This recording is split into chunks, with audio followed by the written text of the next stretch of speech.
यानी 11वां पाठ पढ़ेंगे। और प्रोफेटिक मैसेज, हिंदी में इसका क्या अनुवाद दिया गया है? हमारी नबूवती संदेश। ओके, हमारे नबूवती संदेश, जो नबूवत का संदेश जो हमें दिया गया है अंतिम दिनों के लिए, उसका आज चर्चा जो है हम करेंगे। आइए अपनी याद करने की आयत को निकालेंगे, जो कि प्रकाशित वाक्य उसका 14 और उसकी 7वीं और 6वीं आयत, यानी 6वीं और 7वीं आयत जो है हम उसको देखेंगे। प्रकाशित वाक्य उसका 14 अध्याय और उसकी 6 और 7 आयत। सभी अपनी बाइबल को निकालेंगे। आपकी क्वार्टरली में भी ये आयत जो है वो दर्ज है। कृपया हम सभी मिलकर इस आयत को पढ़ेंगे। फिर मैंने एक और स्वर्गदूत को आकाश के बीच में उड़ते हुए देखा, जिसके पास पृथ्वी पर के रहने वालों की हर एक जाति और कुल और भाषा और लोगों को सुनाने के लिए सनातन सुसमाचार था। और उसने बड़े शब्द से कहा, परमेश्वर से डरो और उसकी महिमा करो, क्योंकि उसके न्याय करने का समय आ पहुंचा है। और उसका भजन करो, जिसने स्वर्ग और पृथ्वी और समुद्र और जल के सोते बनाए हैं। आमीन। परमेश्वर का धन्यवाद इस अच्छी खूबसूरत आयत के लिए, क्योंकि परमेश्वर अंतिम दिनों में जो सुसमाचार नबूवतों के जरिए से अपनी आखिरी कलीसिया को देता है, वो यहाँ पर पहला जो 3 फरिश्तों पैगाम है, उसका पहला फरिश्ता पैगाम जो है यहाँ पर दर्ज है। इसमें लिखा कि मैंने एक स्वर्गदूत को आकाश के बीच में उड़ते हुए देखा, जिसके पास पृथ्वी पर के रहने वालों की हर जाति, कुल, भाषा, लोगों को सुनाने के लिए सनातन सुसमाचार है। जिन्होंने पूरे हफ्ते यहाँ पर प्रोफेसी सीखी, आप बड़ी अच्छी तरह से इसे समझ सकते होंगे कि परमेश्वर का कलाम सनातन सुसमाचार किसको कहा गया है। What do you mean by सनातन सुसमाचार? सनातन का अर्थ क्या है? हमेशा रहने वाला। सुसमाचार क्या है? खुशखबरी, you know, gospel. So eternal gospel जो है वो पूरी दुनिया में जो है वो प्रचार किया जाएगा। हमने ऑलरेडी सीख लिया कि 1844 में, जब 1844 होने से पहले हम देखते हैं कि डार्क एजेस, जब रोमी कलीसिया ने यहाँ पर हुकूमत की, पूरी धरती पे हुकूमत की, उसने बाइबल को बंद कर दिया और अपनी रीति रिवाजों को और प्रथाओं को जो है वो उत्तम उसने स्थान दिया, तो बाइबल बंद हो चुकी थी। पर फिर जब सुधारक आए, जितने भी बाइबल के सुधारक आए, रिफॉर्मिस्ट आए, ये जिन्हें हम कहते हैं, उनमें से मार्टिन लूथर, हस, जेरोम जैसे लोग जो है वो उत्पन्न हुए। उन्होंने बाइबल को पकड़ा और बाइबल को पढ़ना शुरू किया। और जैसे ही वो बाइबल को पढ़ना शुरू करते हैं, तो हम देखते हैं कि एक बहुत बड़ी रेफॉर्मेशन इस धरती पर आती है। जो सत्य छुप गए थे, जिसको रोमी कलीसिया ने मिट्टी में मिला दिया था, उन सत्यों को एक एक करके जो है वो पकड़ने लगे। हम देखते हैं कि जितने भी उन्हें सत्य जैसे जैसे मिलते गए, वैसे वैसे कलीसियाएं जो है वो स्थापित होती गई। जैसे अगर जब उन्हें मालूम पड़ा कि बपतिस्मा जो है वो डुबकी वाला होना चाहिए, छिड़काव वाला नहीं, जैसे कि रोमी कलीसिया देती है, सो उन्होंने जो है अपनी एक कलीसिया शुरू की, जिसे वो बैप्टिस्ट कलीसिया कहते हैं। आज के समय में भी बैप्टिस्ट चर्च जो है वो पाया जाता है। सो उसी तरह से जैसे जैसे सत्य उनके सामने आता गया, वैसे वैसे कलीसियाएं अपने नए नए नाम से जो है वो उदय हुए। पर 1844 के बाद, जैसे हमने कल देखा कि जब प्रभु यीशु मसीह न्याय के सिंहासन पर बैठ गए, जब उन्होंने होली प्लेस को छोड़कर मोस्ट होली प्लेस में जो है वो प्रवेश किया, तो न्याय उन्होंने शुरू कर दिया। और हम देखते हैं कि 1844 के बीच जब मिलर प्रचार करता था, विलियम मिलर ने प्रचार किया और उसने इस सत्य को भी जो छुप चुका था उसे खोला कि प्रभु यीशु मसीह इस धरती पर दोबारा आएगा और हमें लेकर जाएगा। सो जितने मृतक हैं जो मसीह में सो गए हैं, वो सभी जीवित होंगे, और हम जो जीवित होंगे वो स्वर्ग में या हवा में परमेश्वर से मिलेंगे। जब वो ये प्रचार करने लगा, तो बहुत सारे एडवेंटिस्ट, बैप्टिस्ट, प्रेस्बिटेरियन लोग जो थे वो उसकी मीटिंग्स में आना शुरू हुए, क्योंकि उनके लिए एक बहुत ही उत्साहित बात थी कि परमेश्वर का वचन उनके सामने, उसका खुलासा, उसको खोला जा रहा है। सो जब ये सारी संगठन जो है वो इकट्ठे होकर इस मीटिंग में आए, उन्होंने विश्वास किया जो मिलर प्रचार कर रहा था। मिलर उस समय सेंचुरी यानी वेदी का अध्ययन इतना नहीं जानता था, और इस कारण वो ये नहीं समझ पाया कि यीशु मसीह 22 अक्टूबर 1844 में इस धरती पर नहीं आएगा, बल्कि कहाँ जाएंगे? वो मोस्ट होली प्लेस में जाएंगे। सो इस कारण बाइबल बताती है कि उनके बीच में एक बहुत ही प्रसिमति जो है वो प्रवेश कर गई। संडे लेसन बताता है टाइम ऑफ डिसअपॉइंटमेंट। सो इतनी बड़ा प्रसिमत समा जो था वहां पर आया कि वो इतने निराश हो गए कि क्या बात थी कि 1844 में पवित्र स्थान को शुद्ध करना था और परमेश्वर इस धरती पर नहीं आए। जब वो इस तरह से थे, बहुत सारे लोगों ने अपने आप को जो है वो मार दिया, पर कुछ लोग जो प्रभु यीशु मसीह पर पूर्ण तौर से विश्वास करते थे, उन्होंने प्रभु यीशु मसीह को छोड़ा नहीं, बल्कि बाइबल बताती है कि उन्होंने और जो है बाइबल को खोजना शुरू किया, प्रार्थना करनी शुरू की, क्योंकि ये समय सचमुच में उनके लिए बहुत ही प्रसन्नति का समय था। बाइबल बताती है, और मैं जानती हूँ कि परमेश्वर उनकी प्रसन्नति को भी देख नहीं पाया, इसीलिए एक ऐसी बड़ी मूवमेंट जो है वो शुरू हुई जिसे सेवंथ डे एडवेंटिस्ट कहते हैं। और उस सेवंथ डे एडवेंटिस्ट चर्च को शुरू करने के लिए उसमें एक छोटा सा झुंड था, जिसमें एक उन झुंडों में से एक औरत थी जो कि 17 वर्षीय थी, उसका नाम सिस्टर एलन जी वाइट था। और सिस्टर एलन जी वाइट ने जो है वो रोया देखना शुरू किया, और इसी तरह से उन्होंने उत्साह पाया कि परमेश्वर उनसे अभी भी संबंध जो है वो बना रहा है। आइए अब हम देखेंगे कि जो लेसन स्टडी ने हमें प्रकाशित वाक्य 10 अध्याय पढ़ने को दिया है। इससे पहले कि आप निकाल के रखिए प्रकाशित वाक्य उसका 10 अध्याय, उसकी पहली और उसकी दूसरी आयत, और मैं उतनी देर आपके सामने दानियल उसका 12 और उसकी चौथी आयत से पढ़ना शुरू करूंगी। आप जिस प्रकार से निकालते हैं कृपया ध्यान से सुनते जाएं जो मैं दानियल की पुस्तक में पढ़ती हूँ।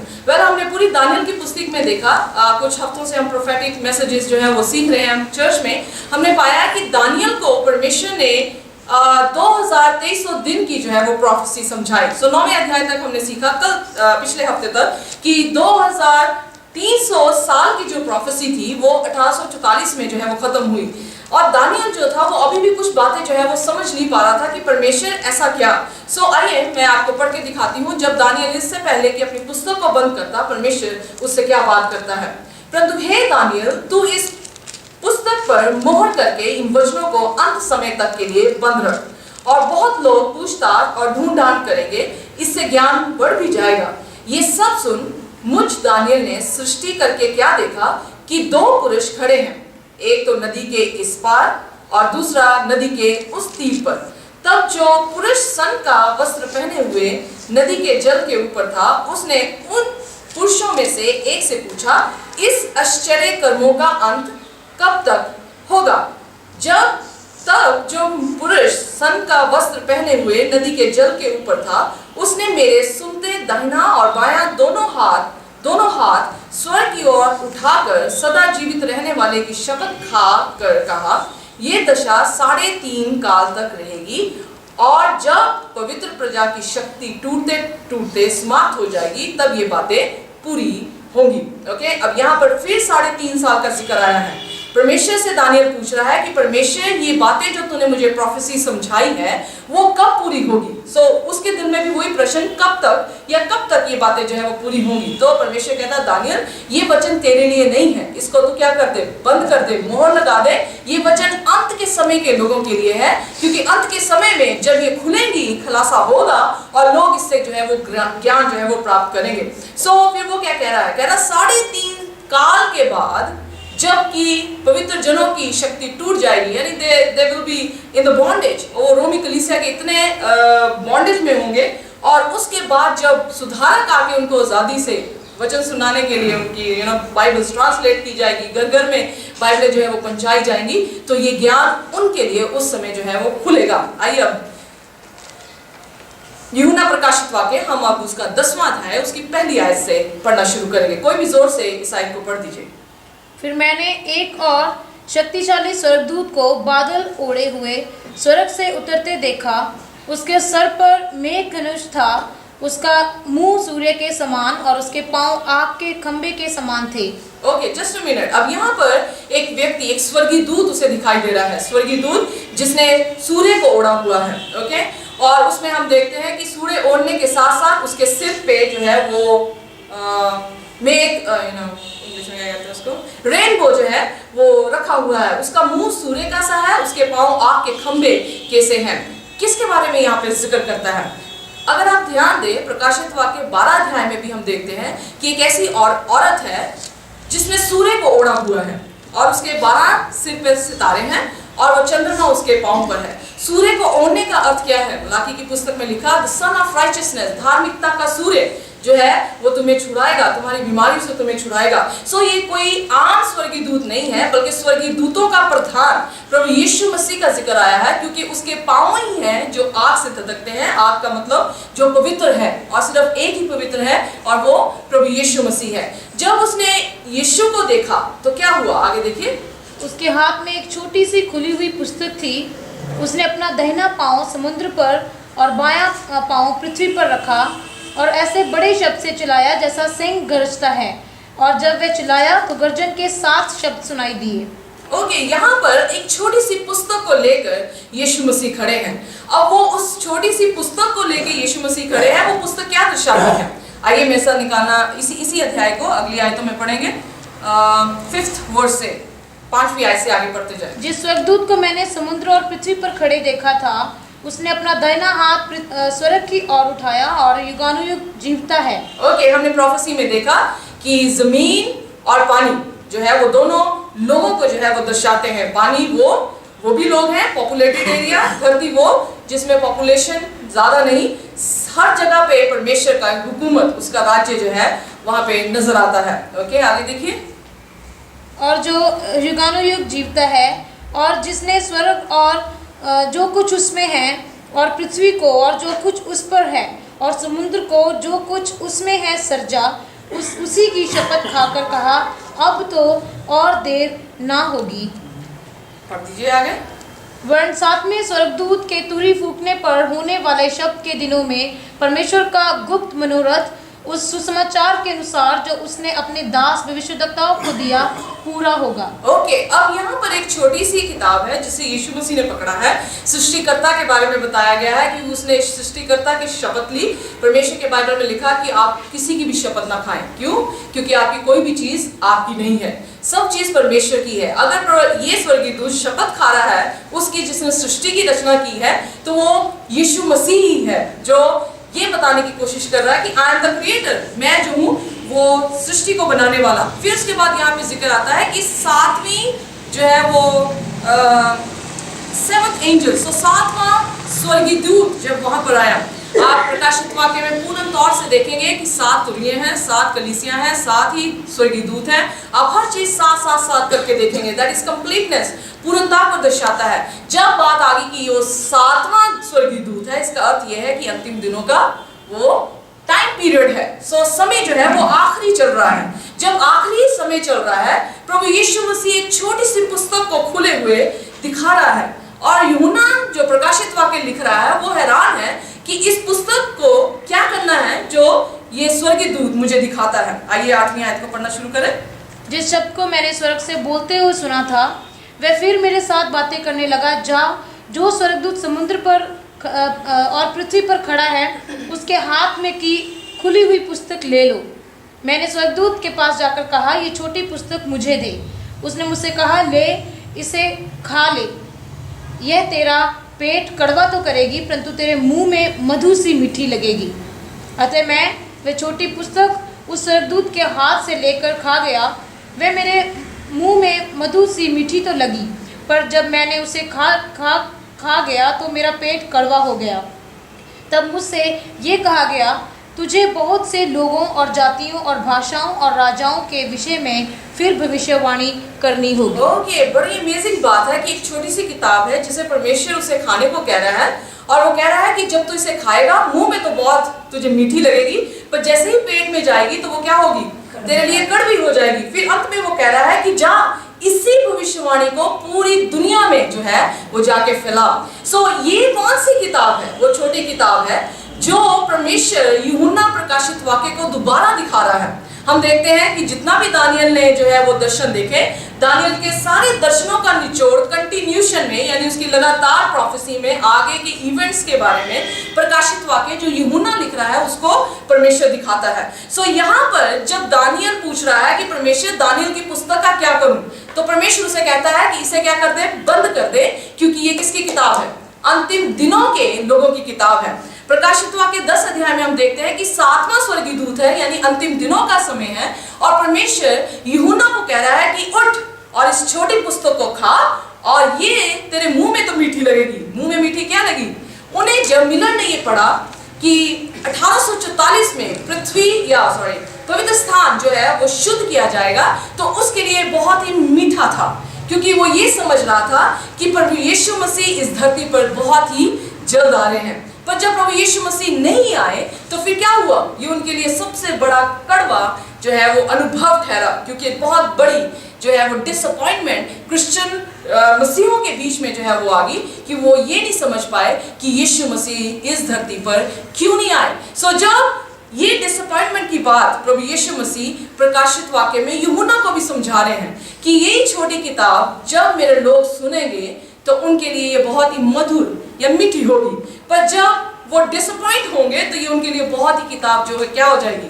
कड़वी हो जाएगी। पर अंत में क्या कह रहा है? इसी किताब को अंत के लोगों में क्या करना? प्रचार करना। यही 3 फरिश्ते पैगाम हैं जो जो प्रकाशित वाक्य 14 अध्याय में हमारी याद करने की भी आयत में पाए जाते हैं। यही सनातन सुसमाचार है कि प्रभु यीशु मसीह ही हमारा सृष्टि करता है, प्रभु यीशु मसीह ही हमारा न्याय करने के लिए आ पहुंचा है। इसीलिए उसने कहा, ये मैं दोबारा से 7वीं आयत को आपके सामने पढ़ूंगी, और उसने बड़े शब्द से कहा, परमेश्वर से डरो और उसकी महिमा करो, क्योंकि उसके न्याय करने का समय आ पहुंचा है। ये सुसमाचार या 3 फरिश्ते पैगाम जो है वो 1844 से पहले प्रचार नहीं किया गया। क्यों? क्योंकि 1844 में प्रभु यीशु मसीह न्याय के तख्त पर जो है वो बैठे हैं, और उसके बाद ये कड़वापन जो है जब दोबारा से उन्हें समझ आया, सेंचुरी की टीचिंग समझ आई और ये लोगों में प्रचार करना शुरू किया, तो उन्होंने ये नहीं प्रचार किया कि यीशु मसीह न्याय करेगा। उन्होंने ये प्रचार किया कि देखो न्याय का समय आ पहुंचा है, क्योंकि परमेश्वर अब न्याय के तख्त में क्या हो गया है? विराजमान है। इसलिए क्या करो?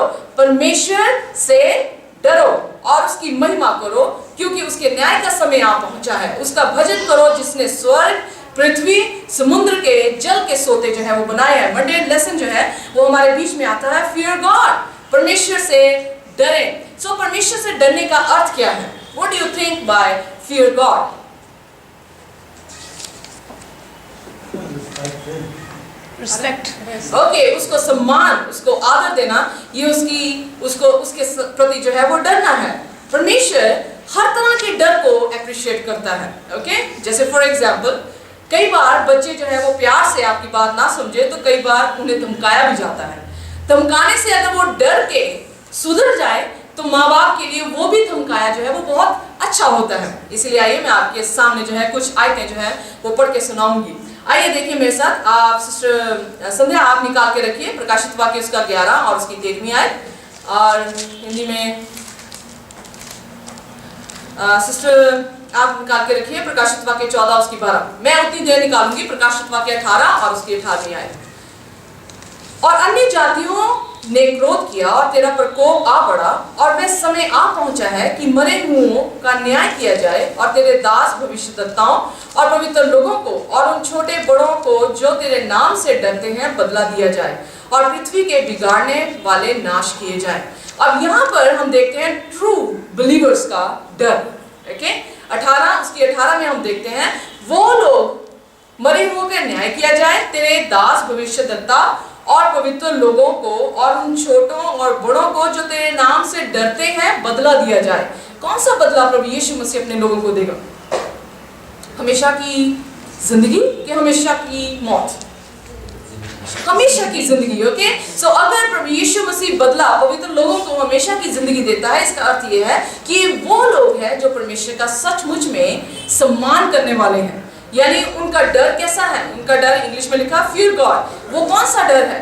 वो ट्रूली परमेश्वर का सम्मान करते हैं, ट्रूली सच्चाई से परमेश्वर की इबादत करते हैं। यही यूहन्ना की पुस्तक में 4 में प्रभु यीशु मसीह के वचन में लिखा, अब तुम क्या करेंगे? आत्मा और सत्य में मेरी इबादत करेंगे। सच्चाई से जो प्रभु यीशु मसीह का सम्मान, उसकी आज्ञाओं का पालन करते हैं।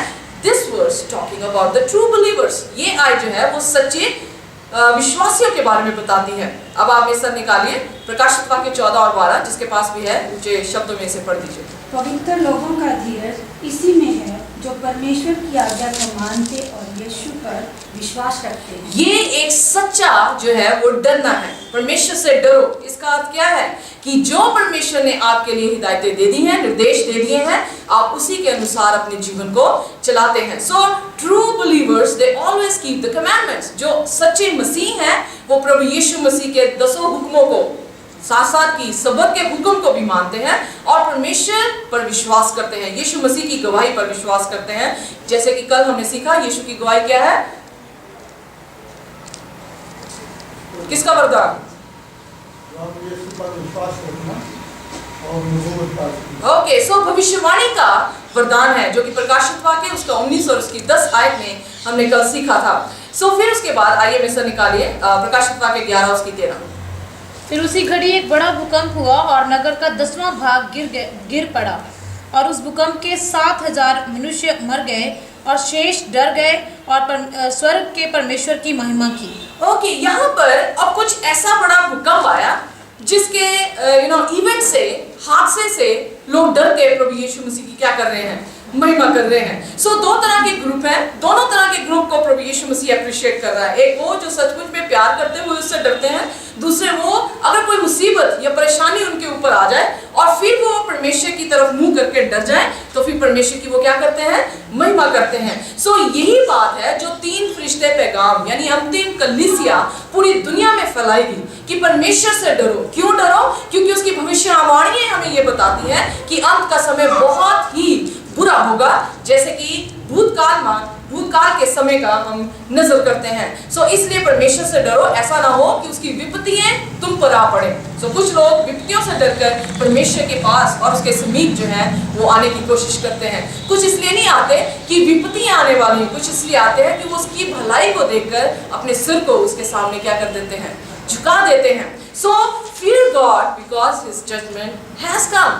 इसलिए डरिए कि परमेश्वर अपने न्याय के तख्त पर बैठा है। वेदी में क्या होता था? साल में एक बार जब डे ऑफ जजमेंट होती थी और महायाजक मोस्ट होली प्लेस में प्रवेश करता था, तो जितनी इजरायली कौम थी वो हैकल के बाहर खड़े होकर परमेश्वर से विनती करती थी। सो 10 दिन पहले वो शुरू हो जाते थे कि वो अपनी तौबा करें, अपने पापों का पश्चाताप करें और प्रभु यीशु मसीह से अपनी दया को माने। अगर 1844 में यीशु मसीह मोस्ट होली प्लेस में न्याय के तख्त पर बैठ गए हैं, तो फिर हमारा रवैया कैसा होना चाहिए? हमारा रवैया यही होना चाहिए, क्या? परमेश्वर से डरो, उसकी महिमा करो, क्योंकि उसके न्याय का समय आ पहुंचा है। किस परमेश्वर की? उस परमेश्वर की जिसने जमीन और आसमान और समुद्र और उसमें जितने भी हैं उन सबको बनाया है। सो अपने क्रिएटर को जो है वो, सृष्टिकर्ता को, उसकी जो है वो महिमा करो, सृष्टि की महिमा मत करो। बहुत सारे लोग जो है कलीसिया में हम देखते हैं वो पास्टर की महिमा करते हैं। बहुत सारे लोग जब अपनी गवाही देते हैं तो कहते हैं सारा आदर में हमारे पास्टर साहब को जो है वो जाए। बहुत सारे लोग माता मरियम के सामने अपना माथा टेकते हैं, वो उसको अपना विनती करने वाला सोचते हैं, जबकि यीशु मसीह हमारे और पिता के बीच में मध्यस्थ है। ओके, बहुत सारे लोग संत पौलुस, संत पतरस और उन सभी के सामने जो है वो डरते और उनकी महिमा जो है वो करते हैं। पर अंतिम प्रचार ये नहीं है कि सृष्टि की उपासना करो। अंतिम प्रचार ये होगा और वही अंतिम कलीसिया है जो ये प्रचार करेगी कि किसी इंसान को नहीं, किसी राज्य को नहीं, किसी की पशु की छाप को नहीं, बल्कि परमेश्वर की जिसने जमीन और आसमान को बनाया है। जैसे पतरस ने कहा, इंसान की आज्ञा मानने से बेहतर है कि हम किसकी आज्ञा माने? परमेश्वर की आज्ञा माने। सो वही सच्चा मसीह है जो ये निडरता से कहेगा कि मैं इंसान की आज्ञा को नहीं बल्कि परमेश्वर की आज्ञा को मानूंगा। सो फिर आगे देखते हैं Tuesday lesson, the rage of nation, एक ऐसा राज्य जो बहुत जल्द और बहुत जल्दी से आता है। सो कौन सा ऐसा राज्य है? हमने दानियल 2 अध्याय में देखा, एक मूरत दिखाई दी, मूरत में 4 धातु थे और आखिरी जो धातु, वही चौथा धातु जो है वो मिट्टी के साथ मिला, उसकी 10 उंगलियां दिखाई दी। उसके बाद एक ऐसा पत्थर आया जो बिना किसी हाथ के कटा हुआ था और उस पत्थर ने उसके पांव पर जो है वो ठोकर मारी और जितनी बड़ी मूर्ति थी वो सारी चूराचूर होकर भूसे की मानंद उड़कर चली गई। वो राज्य, वो पत्थर कौन है? प्रभु यीशु मसीह। सो उस पत्थर का राज्य जो है वो आने वाला है। यीशु का राज्य ही है जो बहुत जल्दी से आता है। अगर आप ध्यान दीजिए, 2 डाकू जो है वो मर रहे थे और यीशु मसीह क्रूस पर थे और एक डाकू ने कहा, प्रभु जब तू अपने राज्य में आए तो मेरी भी सुधि लेना। हम भी जानते हैं कि हम आखिरी समय में रहने वाले लोग हैं, पर कितना हम में से हैं जो ये प्रार्थना कर रहे हैं कि प्रभु जब तू अपने राज्य में आएगा, जब तू राजा बन के आएगा तो मेरी भी सुधि लेना। बहुत ही जरूरी है। अगर आप देखिए, आइए भी निकाले प्रकाशित वाक्य उसका 14 अध्याय और उसकी हम अगली आयतों को जो है वो पढ़ना शुरू करेंगे, क्योंकि ये 3 फरिश्ते पैगाम हैं और 3 फरिश्तों पैगाम के बाद हम देखते हैं कि कौन सा ऐसा बड़ा पैगाम हमारे बीच में जो है वो खड़ा होता है। फिर मैंने दृष्टि की और देखो वह मेमना सिय्योन पहाड़ पर खड़ा है और उसके कौन सी है? 14 की कौन सी? First that is 7th onward। और उसने बड़े शब्द से कहा, परमेश्वर से डरो और उसकी महिमा करो, क्योंकि उसके न्याय करने का समय आ पहुंचा है। उसका भजन करो जिसने स्वर्ग और पृथ्वी और समुद्र और जल के सोते बनाए। पढ़ते जाइए, 3 फरिश्ते पैगाम है। फिर उसके बाद एक और दूसरा स्वर्गदूत ये कहता हुआ आया, गिर पड़ा वह बड़ा बेबीलोन गिर पड़ा, जिसने अपने व्यभिचार की कोपमय मदिरा सारी जातियों को पिलाई है। फिर उसके बाद एक तीसरा स्वर्गदूत बड़े शब्द से ये कहता हुआ आया, जो कोई उस पशु और उसकी मूरत की पूजा करे और अपने माथे या अपने हाथ पर उसकी छाप ले, वह परमेश्वर के प्रकोप की निरी मदिरा और उसके प्रकोप के कटोरे में डाली गई है पिएगा, और पवित्र स्वर्गदूतों के सामने और मेमने के सामने आग और गंधक की पीड़ा में पड़ेगा। ओके, सो देन उसकी पीड़ा का धुआं युगानुयुग उठता रहेगा। ओके, अब यहाँ पर 3 फरिश्ते पैगाम हैं। अगर आप ध्यान देंगे, दानियल की पुस्तक में इमेज का नाम नहीं आया। इमेज हिंदी में क्या है उसका?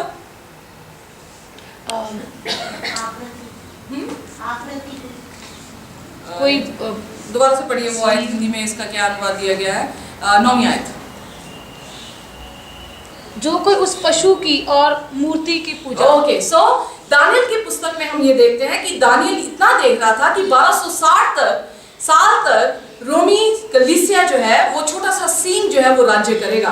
पर जब हम प्रकाशित वाक्य 14 अध्याय में और 3 फरिश्तों के पैगाम के बारे में हम पढ़ते हैं, हम पाते हैं कि वहां पर परमेश्वर एक मूरत के बारे में जो है वो बता रहा है। सो इससे पहले कि मूरत के बारे में बताया जाए, प्रकाशित वाक्य 13 अध्याय में परमेश्वर यूहन्ना को उसकी एक्सटेंशन, उसका बड़ा हुआ और प्रभावशाली और खुलासा करता हुआ उसे समझा रहा है कि वो छोटा सींग जो है वो दूसरे पशु के साथ मिलेगा और वो पशु मेमने के मानिंद होगा, उसके 2 सींग होंगे, वो पृथ्वी पर से निकला है। वो पशु राज्य को दर्शाता है और पशु मेमने को जो दर्शा रहा है, यानी एक क्रिश्चियन नेशन है, एक मसीही राज्य है जिसके 2 सींग है, यानी वो 2 में बटा हुआ है, जिसे हम कहते हैं नॉर्थ या साउथ में बटा है। और फिर बाइबल लिखती है कि वो अजगर की मानिंद बोलेगा और वो पृथ्वी में से निकाला गया। पानी में जितने भी जंतु दानियल ने देखे वो सारे पानी से निकले, पानी का अर्थ लोग। और एक ऐसा राज्य जो पानी से नहीं निकला, पृथ्वी से निकला, जिसका अर्थ ये है कि पॉपुलेटेड एरिया नहीं था, वहां पे कोई लोग बसते नहीं थे, जहां से ये राज्य जो है वो उदय हुआ। और अगर आप ज्यादा जानकारी लेना चाहते हैं तो आप बाइबल स्टडी में आ सकते हैं, पर ये राज्य अमेरिका है। सो अब जब 13वें अध्याय में वो कह रहा है कि ये पशु जो दानियल देख रहा था अब एक इमेज, एक मूरत को खड़ा करेगा, सो वो मूरत के बारे में और आगे जो है वो चर्चा कर रहा है। इसीलिए तीसरा पैगाम, अगर आप ध्यान दें, पहला पैगाम उन लोगों के लिए काफी है जो यीशु मसीह पर प्रेम करते हैं और सच्चाई से उसकी इबादत करते हैं। जो दूसरे पैगाम है जिसमें वो चेतावनी दे रहा है कि ये परिणाम उनके पास होगा जो यीशु को छोड़कर उस पशु की छाप और उस पशु की मोहर को लेते हैं, मूर्ति के पूजा करते हैं या उसका अंक लेते हैं, तो उन पर जो है परमेश्वर के प्रकोप की निरी मदिरा जो है वो आकर गिरेगी। सो जो यीशु मसीह के सच्चे विश्वासी हैं उनके लिए पहला पैगाम ही काफी है। क्यों? क्योंकि वो उसको छोड़कर कभी भी किसी और की इबादत नहीं करेंगे। शद्रक, मेशक, अबेदनगो के सामने भी वो एक बड़ी मूरत जो है वो खड़ी हो गई, पर शद्रक, मेशक, अबेदनगो पूरी दुनिया के सामने जब सभी झुक गए, वो तीनों जो है वो बिल्कुल पेड़ के मानिंद खड़े रहे।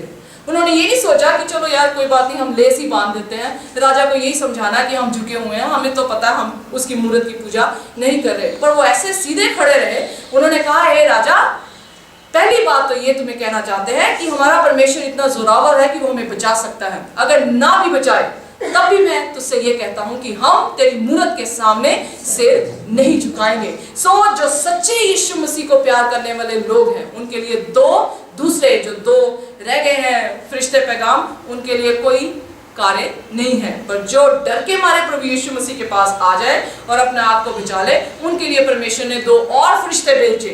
उनसे कहा गया, देखो वो बड़ा बाबुल उत्पत्ति में भी देखते हैं, दानियल की पुस्तक में भी बाबुल का शब्द के बारे में देखते हैं, और हम प्रकाशित वाक्य 17 में भी देखते हैं। तीनों में हम ये देखते हैं इन्होंने परमेश्वर के विरोध में काम किया। तीनों को देखते हैं ये ऐसे राज्य हैं जो अन्य जातियों के राज्य थे।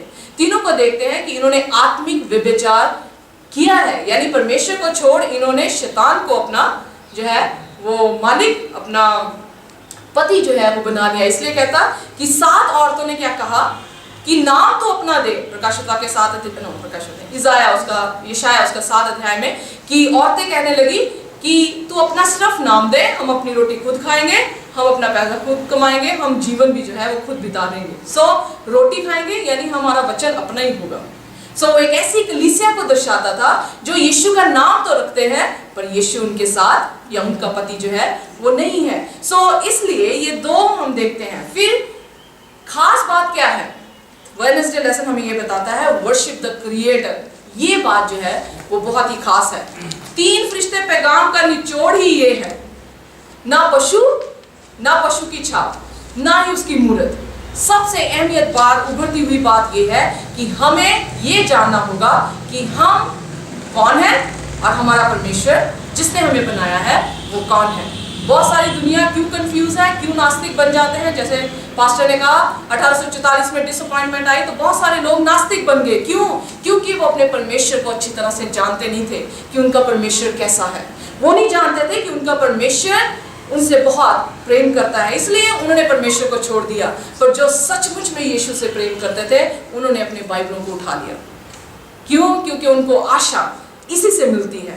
हमारी भी आशा यही है, क्योंकि ये किताब उस सृष्टिकर्ता की है जिसने शब्द से सारी सृष्टि को, सारी धरती को, क्या देखी क्या अनदेखी चीजें सभी को जो है वो बनाया है। इसलिए आइए देखिए, बहुत ही खास ये लेसन है। उसमें हम 13वें अध्याय में पाते हैं, उसकी 13वें अध्याय में हम क्या पाते हैं कि परमेश्वर जो है 13 उसकी 14 में ऐसे मैं पढ़ना शुरू कर रही हूँ। मैं जल्दी से पढ़ूंगी क्योंकि 2 बेल्स बज गई हैं।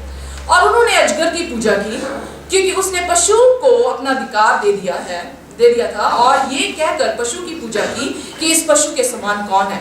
13वें अध्याय में हम ये देख रहे हैं कि लोग यीशु जो सृष्टि करता है उसको छोड़कर एक पशु की पूजा कर रहे हैं। वो पशु क्या है? राज्य है। राज्य किसका होता है? इंसान का राज्य होता है। यानी परमेश्वर से बढ़कर इंसान की जो है वो अहमियत बढ़ती नजर आ रही है। इसलिए 13 अध्याय उस पशु के बारे में, उसकी छाप, उसका अंक जो 666 अंक है उसके बारे में बता रहा है। बाइबल बताती है कि परमेश्वर के वचन में लिखा 13 अध्याय और उसकी अगली आयत को मैं पढ़ूंगी, उसमें भी वो यही कह रहा है। और ये उस पहले पशु का सारा अधिकार उसके सामने काम में लाता था, और पृथ्वी और उसके रहने वालों ने उस पहले पशु का, जिसका प्राण घातक घाव अच्छा हो गया था, पूजा कराता था। ओके, अब फिर हम देखते हैं कि पशु की पूजा जो है कोई राज्य जो है वो करवा रहा है। पशु कौन है? जिसको अजगर ने अधिकार दिया। अजगर कौन है? प्रकाशित वाक्य 12 अध्याय में अजगर वही पुराना सांप इब्लीस, जिसे शैतान कहा जाता है, जो पूरी दुनिया को भरमाता है, वो अजगर है। शैतान ने एक मनुष्य के राज्य को क्या दिया? अधिकार दिया, अपना सिंहासन दिया, अपनी सामर्थ दी, और फिर उस पशु की पूजा करने के लिए दूसरा राज्य उदय हुआ जो कि धरती से, अमेरिका जिसे दर्शाते हैं। अमेरिका इस राज्य की, रोमी कलीसिया के राज्य की जो है वो क्या कह रहा है कि पूजा करो। पूजा करने का अर्थ क्या है? जो ये कहता है वैसा ही मानो। वो क्या कहता है?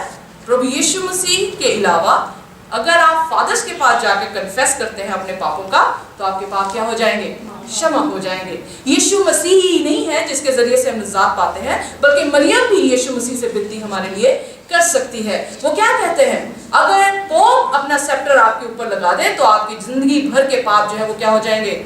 क्षमा जो है वो हो जाएंगे। सो उसने वेदी की सत्य को भी जो है वो मिला दिया, सत्य को मिट्टी में जो है उसने मिलाकर रख दिया। सो क्या कहा जा रहा है पूजा करने का अर्थ, जो यीशु मसीह के वचन में लिखा इंजीलों में कहता है, जिसकी कहनाकार तुम होते हो, जिसकी आज्ञा तुम मानते हो, तुम उसके ही क्या बन जाते हो, गुलाम बन जाते हो। अगर हम उस पशु की बात को मानते हुए सब्बत को छोड़कर रविवार को वर्शिप करेंगे, इबादत का दिन बनाएंगे, तो फिर परमेश्वर क्या कहता है, तुम मेरी प्रकोप की मदिरा को क्या करोगे, उस कटोरे को पियोगे। आई विल पनिश यू, मैं तुम्हें क्या करूंगा, दंड दूंगा।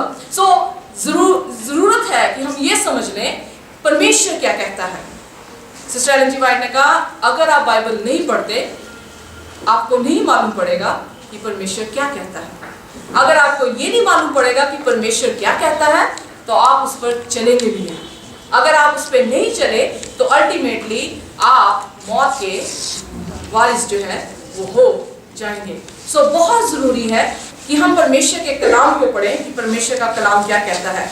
पशु की पूजा करनी है या यीशु की पूजा करनी है। Thursday lesson, patience of the saint, धीरज पवित्र लोगों का कहां पर है, कौन सी बात है हम कहते हैं कि धीरज ये पवित्र लोगों का है। आइए में से निकालिए प्रकाशित वाक्य उसका 14 उसकी 8वीं आयत।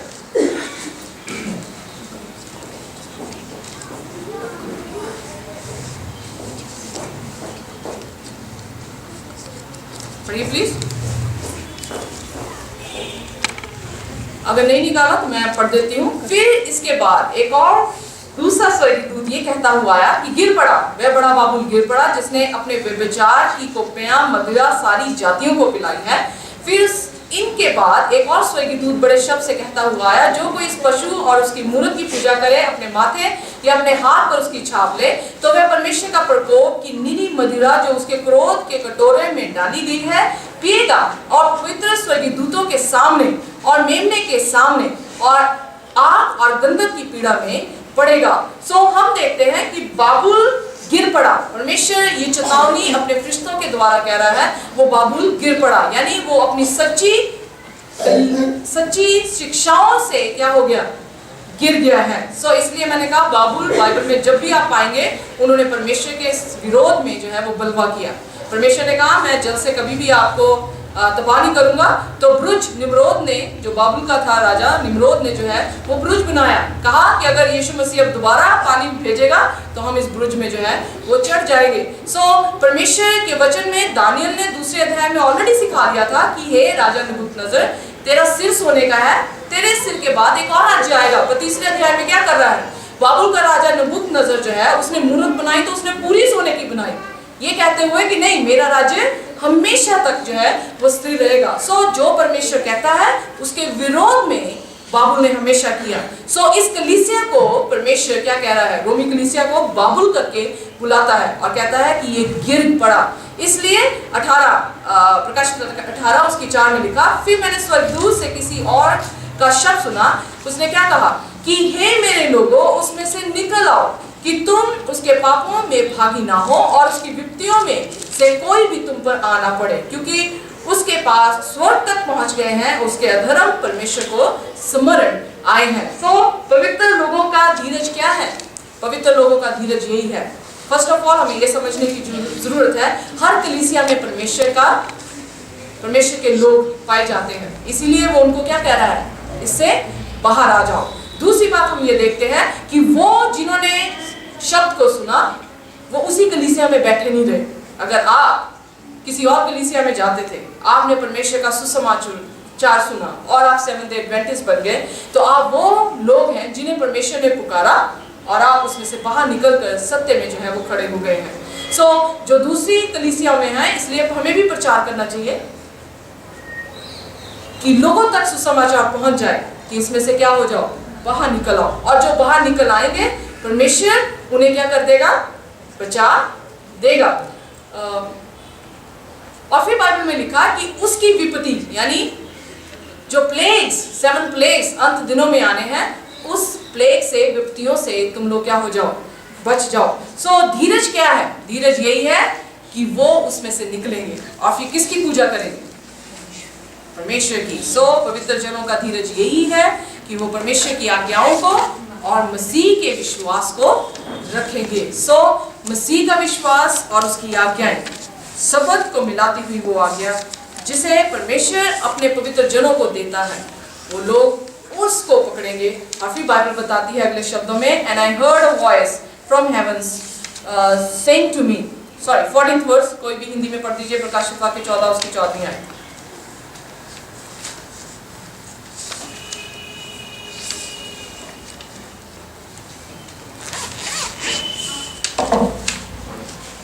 पढ़िए जल्दी बोलिए, बेल बज चुकी है। सिस्टर जी पढ़िए।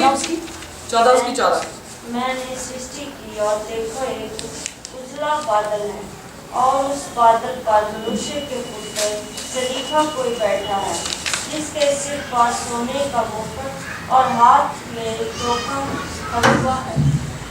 ओके, यहाँ पर जब 3 फरिश्ते पैगाम खत्म हो गए, जब यीशु मसीह ये बता रहा है कि उसके संतों का धीरज किसमें होगा, उसके बाद नेक्स्ट वर्स ये बता रही है कि यीशु मसीह बादलों पर आता है। यीशु मसीह इसीलिए इंतजार कर रहा है कि आप दोनों में से एक का चुनाव कर लें। क्या आप पशु की छाप लेंगे, ये यीशु मसीह की मोहर को जो है वो लेंगे। जब हर एक जन अपने चुनाव को कर लेगा, तो बाइबल में लिखा कि धीरज पवित्र जनों का जजमेंट में ये दे दिया जाएगा कि वो लोग दया पा गए जिन्होंने परमेश्वर के हुक्मों को और उसकी गवाही को जो है, यीशु की गवाही को रखा है। जब न्याय हो जाएगा तो बाइबल में लिखा अगला क्षण प्रभु यीशु मसीह इस धरती पर अपने स्वर्गीय दूतों के साथ जो है वो इस धरती पर आएगा। आइए, इससे पहले यीशु मसीह धरती पर आए, यीशु मसीह हमारे दिल में आना चाहता है। इसीलिए उसने कहा, मैं तुम्हारे द्वार पर खड़ा खटखटाता हूँ, जो कोई भी द्वार खोलेगा मैं उसके भीतर आऊंगा और वो मेरे साथ और मैं उसके साथ भोजन करूंगा। सो इससे पहले यीशु मसीह की आमद आए, हमारे जीवन में आना उसका बहुत ही जरूरी है।